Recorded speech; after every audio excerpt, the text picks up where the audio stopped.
Mice and rats are no longer a problem. This method has never failed me.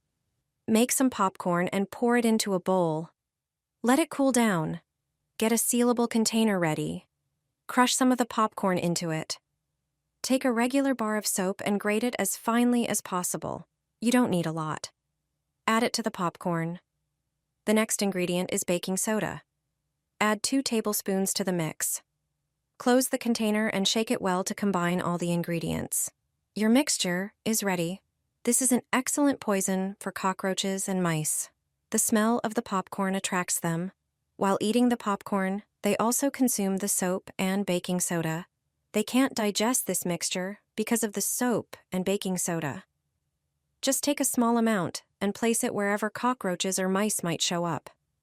They especially like places like the cabinet near the trash, since that's where they're usually looking for food.